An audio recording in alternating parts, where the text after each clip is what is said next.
You're only as good as your word. A man is a man because of his word. When I was growing up, I used to hear statements like that. And I used to hear men say things like, your word is your bond.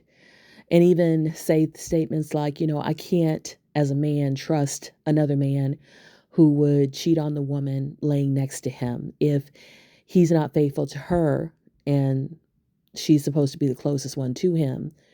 Then how could he be faithful? How could he be loyal to anybody else? So I wouldn't want that man in my circle.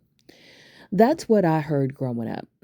And although I know that there were many other men who had other sentiments about fidelity, about loyalty, that seemed to be a pervasive belief that your word meant something, that commitment meant something, that when you bought a house with somebody, when you introduced them to your family, when you told them, hey, I'm going to marry you, I'm going to, provide for you, I'm going to protect you, I'm going to do these things, that meant something.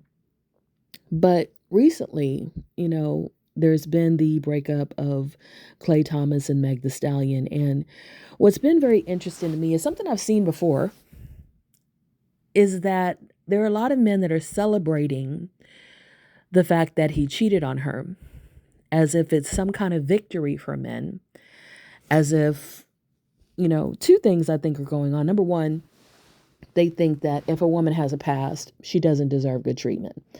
They think that men can have a past and do all kind of things and they should get a blank slate. They should get a second chance. They should get the opportunity for a woman to build with them and even for her to save him from himself, for her to turn him into, a different man. I mean, you hear sometimes people will say, he'll change for the right woman. But women, it's like once the tarnish is on her, it's for life. And so there's some men who have that idea that, hey, you make one mistake and you're damaged goods and nobody should ever treat you well or take you seriously. And then there's a second thing that I think is going on is that some men think that proof of manhood is in how much you can get a woman to endure and stay with you. And so if you are treating her well and she doesn't have to suffer, she doesn't have to endure anything, she doesn't have to go through anything, she doesn't have to be ride or die, then you are somehow less of a man. And you see this a lot with the way that men used to talk about Klay Thomas, the way they talked about Russell versus Future when they were putting him down, both of them down, because they felt like these men were treating the women too well. And that's what I want to go deeper into right now because you see this idea and the idiom is cutting off your nose to spite your face. And it's an idiom describing a counterproductive over emotional reaction where someone harms themselves more than the person that they're trying to annoy or punish. So I'm going to share a little conversation with you. That's an example of this. So the man said, I really hope you were drunk when you typed that. People stayed together back then because they each played their traditional role and were on a team. Today, look at how masculine women are in general. Loud, hitting, breaking stuff, damaging property, trying so hard to be a man. Nobody is marrying that. No quality man wants to come home to another man. And my response was, did you read what you just wrote about men?